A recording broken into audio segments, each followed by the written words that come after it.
Ladies and gentlemen, guys and girls, my name is Reavyne and welcome back to my channel. And welcome back to another Warriors Den livestream recap. Now, in today's video, we're going to be talking about all the news that we just got, and so far it's nothing really that grand. We had the state of balance, which I'm going to go over. We also got a brand new roadmap, and once again I'm going to give my thoughts on a whole bunch of stuff in terms of the balance side, but before that, let's get into the news, shall we? So the first thing is the Ranked Slayers Challenge to be the faction with the most takedowns performed. In order to win this thing, it's going from December the 6th until the 9th of December. Then of course we have the weekly arcade quest. This thing is called Paragons and Sovereigns.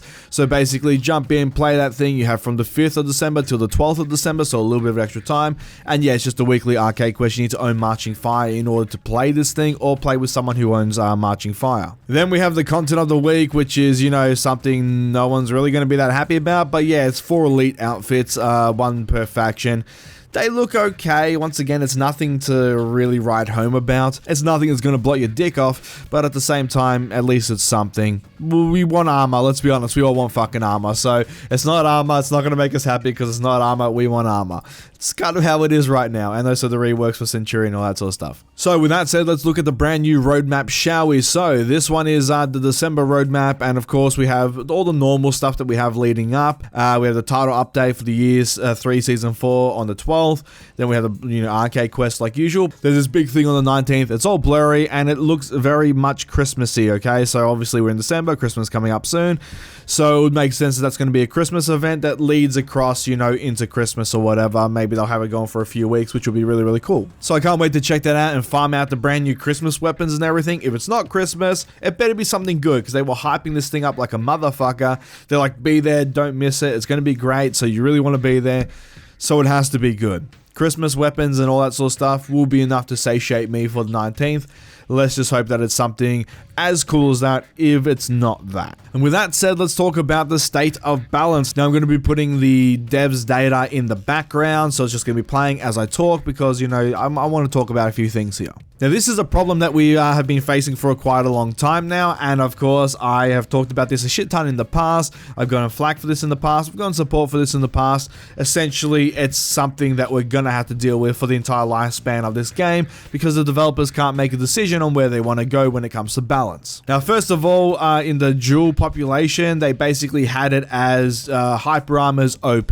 Of course in full population we had Hitakiri at the top, Shigoki at the top, Raider at the top, Lawbringer, who doesn't have Hyper Armor, he's like the only exception there. He's like, compared to Jormungandr and all the other guys, and you have Kensei and Yeonjung. So Hyper Armor reigns supreme, Peacekeeper, Shinobi, all that, they're still down the bottom. Now keep in mind this data comes from last season, so season 3, not season 4, which just launched. And when you move over to platinum rank and above, okay, it's still pretty much the same. Raiders at the top, Hitakiri's at the top, Lawbringer, Conqueror, Shigoki, all the people with Hyper Armor per se are all at the top, kicking ass, taking names, and then everyone else is down the bottom. So the takeaway from this is Hyper Armor is OP, and this is something we've all known for a while. You can just out trade people and just slap them with a fucking heavy attack every time they go to attack you, and there's not much they can do about it but try and bait out some parries. But the problem is you wait for their guard to go red, as in they're past the point of fainting it, okay, and then you just throw your attack out, your Hyper Armor is going to kick in, and then you're going to time it and smack through it, which is a big problem, as you can see, because a whole bunch of these characters were fucking everyone else with Hyper Armor. Now a bunch of these characters did get nerfed, Hitakiri, Raiders, stunning taps gone, all that sort of stuff. So it's going to be interesting to see where that leads, and we'll have to see where they go in the placements once they've had their nerfs done to them. But at this time they're kind of at the top when it comes to state of balance. And then once again we have the professional players, their tier list. They have like a new format for it now,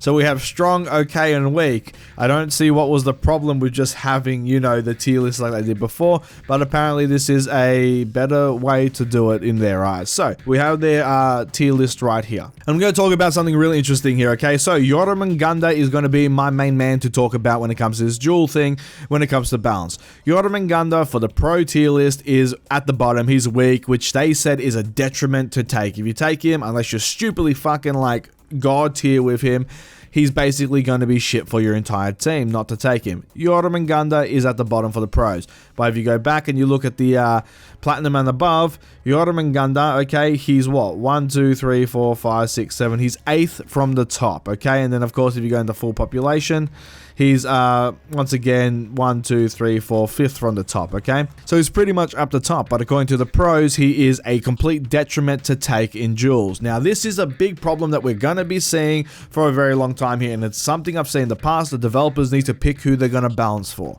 Now, the problem is, if the developers balance for the professional tier list, Jormungandr is a complete shit weak lord at the bottom. So they need to buff the shit out of him to get him into the strong or okay section.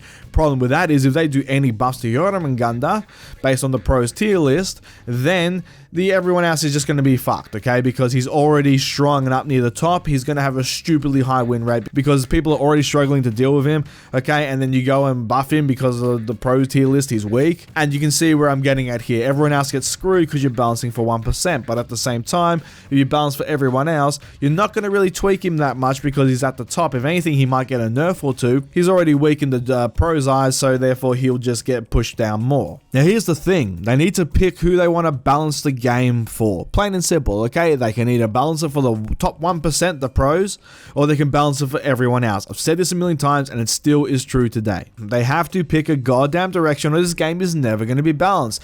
I would pick everyone else that's not the pros because that's the majority of the players. Majority of the players playing will keep the game alive more than the pros will because there's more people to spend money and so on and so forth. That's all just normal financial stuff that everyone should understand. More people spending money is better than less people spending money unless that little people spending money are outspending the majority of the players. And it's very unlikely that you have a bunch of whales over here who are outspending everyone else. These guys are just there for tournaments and stuff. And also if you lose the majority of your players, the developers aren't going to keep a game open for that small percentage of players. They're just going to scrap it, okay? And they're going to shut the game down because it's not going to be profitable anymore. Ubisoft is a company, they want to make as much money as possible, and you make money off players. Because of course, the more players you have in a game, the more chance you have to sell content to those players. If you have a smaller player base, it becomes very limited to who you can sell your content to, and then it becomes a thing of we're putting a bunch of money into this game.